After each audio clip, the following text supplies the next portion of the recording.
Today we'll be building this religious trophy room, complete with a sarcophagus, bones of a saint, and more.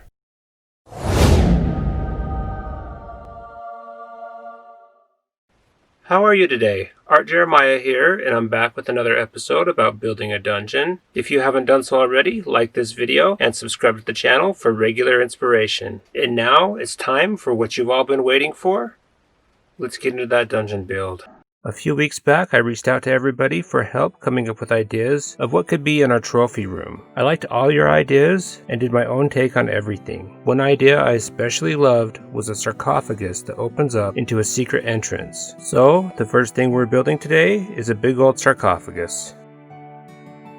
First thing, I used a cereal box to make a sort of skeleton in order to hold the sarcophagus together and to be a guide for the outer shell. I wanted it to be big and really fit into the corner nicely. I measured and used my hobby knife to cut this out, and just glued everything together with my hot glue gun. I made sure to cut a nice lip in order to prevent the lid of the sarcophagus from falling inside. I also reinforced the inside a little with some extra strips of card.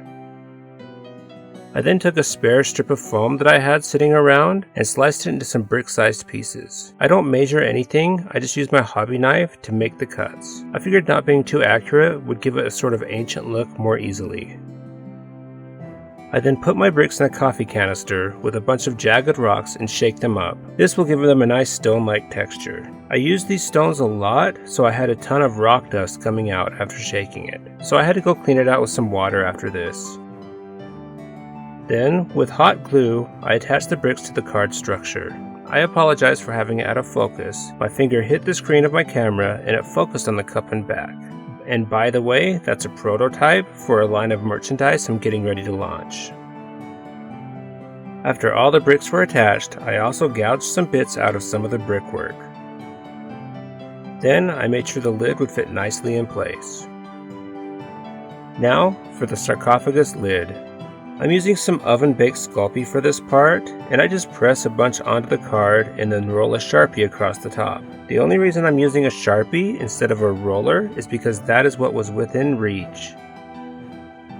I then use my hobby knife to cut everything flush with the card. Then I start sculpting a sort of figure into the top. I first used an additive approach, adding balls of clay for the chest, head, arms, legs, etc. Then I used some sculpting tools to make a rough figure on the lid.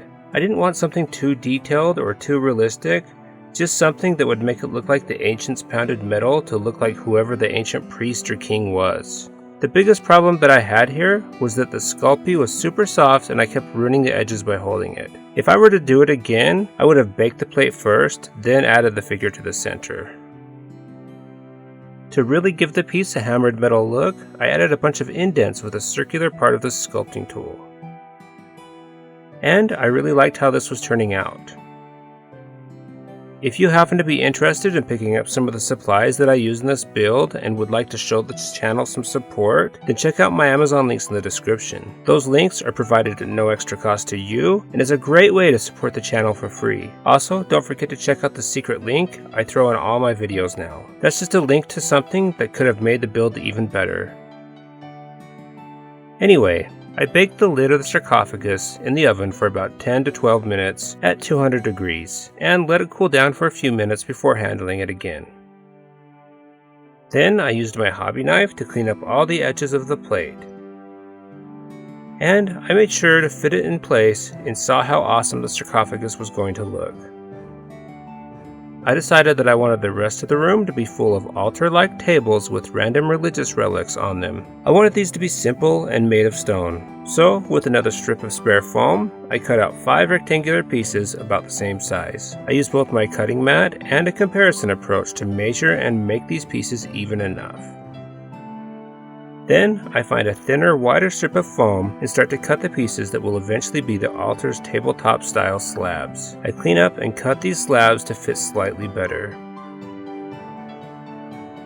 I then texture all these pieces with my piece of asphalt. You can see that I'm just pressing the pieces on a rough surface to get the texture.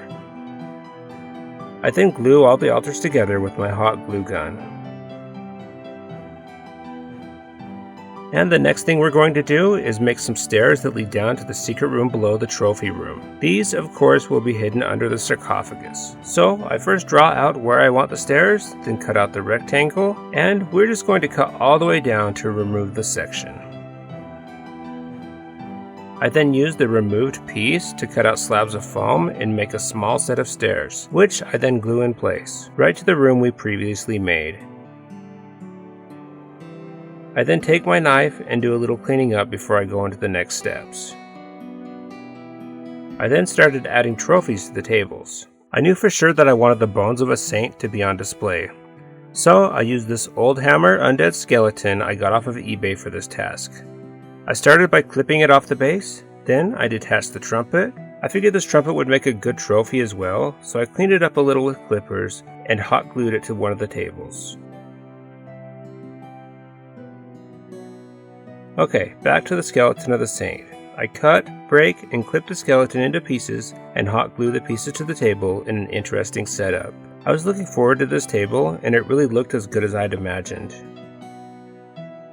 Then I had this tombstone that I got from a patron. Thanks, August. I figured I could paint it as a sort of random holy relic as well, so I glued that to another one of the tables. Then I have these two large skull bits I got when I chipped in on a Reaper Bones Kickstarter. I figured they could have been some sort of altar or something. And the last table I'm just leaving empty for now. Also note, I'm going to be using this monk as a sort of sculpture, and we'll paint that up later. I figured the stairs weren't going to see much action, so I just painted them in a thick coat of black paint. No need to overprotect them when they're going to be mostly hidden. If you're enjoying the channel, then consider joining us over on Patreon for as little as $1 a month, and you will gain access to perks such as extra footage of videos like this one. Not to mention, you will be supporting a growing channel, and that support is muchly appreciated. You can find a link to the Patreon page in the description. And when the stairs are dry, I do a coat of gray that matches the rest of the room. And to give the stairs a bit of depth, I wet blend black into the lower part of the stairs. I just try to do a sort of gradation that gets blacker the deeper the stairs go. This will really lock in the illusion of depth. Now, I decided to just spray all my pieces with Liquitex black spray paint. In case you didn't know already, Liquitex spray paints are one of those spray paints that are considered water-based and will not melt styrofoam, even when sprayed up close. I will definitely have a link to this spray paint in the description because it's well worth trying out. Anyway, I used some gray to paint the brickwork of the sarcophagus. I'm only loading a small amount into the brush and using a sort of scumbling technique as to not go into the cracks and crevices. I also do a coat of this gray on all the stone tables, using that same technique. I do a very light dry brush of Apple Barrel's Antique White on the stairs, being careful to mostly get it on the edges of the upper stairs. Then I use the same paint to highlight the brickwork of the altar, as well as our stonework tables. I just used PVA glue to affix the altar over the stairs of the room. I have to admit, I was a bit anxious for this part, and it really turned out as cool as I'd have been hoping for. I love when that happens. Now to get started on the room's metalwork. I started by painting the lid of the altar with a heavy coat of Vallejo brass. And both because I wanted the room to harmonize and because I still had a lot of brass on my palette, I painted the other metallic objects in the room to match. This included the snake trumpet, the bases that held the large skulls, the tombstone that now looks more like an altar-like holy symbol, and this Reaper Bones monk. The monk will actually be another one of the trophies in the room, a metal statue of a saint or some sort of heroic priest of sorts. I then painted the bones of the saint with a coat of Vallejo Iraqi sand. With the same paint, I also painted the large skulls, and our base painting is done. I add some Vallejo gold to my palette and do a heavy dry brush on all the metal parts of the relics in this room. I didn't end up seeing much of a difference when applying the gold, so this step most likely could have been skipped. I think the gold was just too close to the color of the brass. I then add some ivory to my palette and dry brush the bones and the skulls. This really pulled out a lot of good details on that dead saint. Now, back to the metal. Since the gold wasn't visible enough to bring out details, I added a drop of silver to my palette and dry brushed a highlight of silver on all the metal objects. This gave everything a bit more of a shine, which I enjoyed. I was especially happy with that shine on the sarcophagus lid and the monk statue. I then watered down some Liquitex burnt umber ink and gave all the metal and bones a wash. I kept a tissue handy so I could dab off the excess. I even used some of the tissue to scrub off some of the ink on the dead saint in order to add some more highlighting to the figure. The brown ink really helped give the sarcophagus lid an extra level of detail. And this seems like a good time for a highlighted comment. Socially Supreme said, "Have you started that next room in your dungeon yet? Looking forward to the next vids. Thanks for asking. Yes, I finished this room. It took a little extra time due to the holidays. But regardless, I hope it was worth the wait. Now, on to the next room." As for detailing that empty stone table, I first chopped up a piece of clear glue stick, then glued the chunks to the middle of the table. These will represent some sort of crystals. Then I sprinkled some of these metal flakes around the crystals. I used these in a previous build and was super happy with the result, so I was excited to finally get to use them again. I then added some shiny metallic flakes to the other stone tables. I don't know exactly what these represent. It will just make everything look a lot more shiny and important. Maybe some sort of offerings of raw ore? I don't know. What I do know is that the end result looks really cool. I then paint a mixture of gloss varnish and a tiny bit of blue ink over the crystals, just to give them a bit of color and keep them transparent. To give everything even more of a shine, I paint high gloss varnish on all the metal objects, the crystals, and the metal flakes. This also helps lock in all those metal flakes. Have you been wondering how this room is still so pristine and shiny after so many years? Well, because it's had a keeper, of course. This turtle monk was provided by August McDaniel to use in the dungeon, and I figured this is the moment for the monk to shine. We're actually going to be painting him to look like a ghostly monk who has been tasked with protecting and keeping the trophy room pristine until the end of time. This apparition could be handled in a friendly manner, or however the characters choose, but I always love the idea of undead who aren't just mindless enemies. So, first thing we're doing is giving the turtle a base. I used a filled-in washer for this, and that's filled in with milliput. And I had the brilliant idea of sloppily basing it with a mixture of plaster and sand. And trying my hardest to chisel some of that mixture away from his feet, I finally had to just give up and move on. I first sprayed the turtle with a light gray Liquitex spray paint, then, after it dried, I started painting it with golden liquid acrylics. The specific paints I'm using here are teal, phthalo turquoise, and titanium white. I keep things simple and just do a wet blended gradient over the whole miniature, making the head almost white and the feet the darkest shade of the phthalo turquoise. I do a quick dry brush of white over the upper half of the miniature. I only do this dry brush in one direction, from top to bottom, as this will help give the effect of more realistic shading.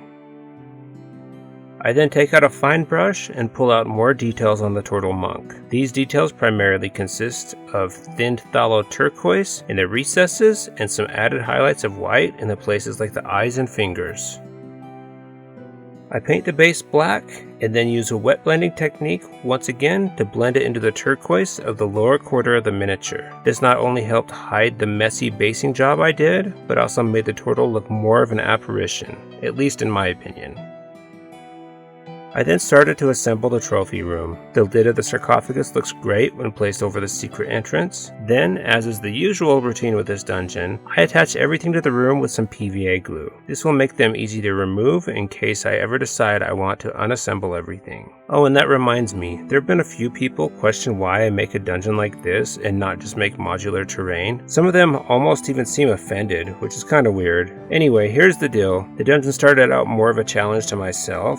Also, something to work on that is not as mundane as the usual modular terrain builds. I build a lot of modular terrain every week, and building the same thing over and over can get boring. So, more than anything, this is just for fun. Regardless, I do hope to someday use this in a game, and I think it would be great for something like a convention. Many people have said that this takes up a lot of storage, but it doesn't really. So far, the whole dungeon fits in one medium-sized box. And yes, when laid out, it takes up a lot of the table, but that's good, right? The great thing about this dungeon is that I will be able to pull a room out of the box when the players get there and not waste precious time. That's the plan, at least. Have this big sandbox dungeon that works well as a convention-style game board.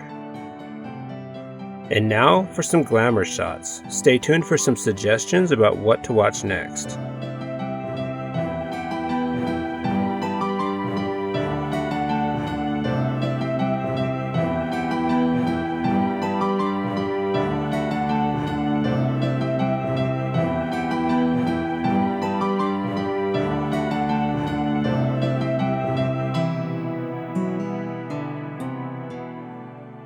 And now you can continue the journey by clicking on one of the 2 links I've handpicked for you on the screen right now.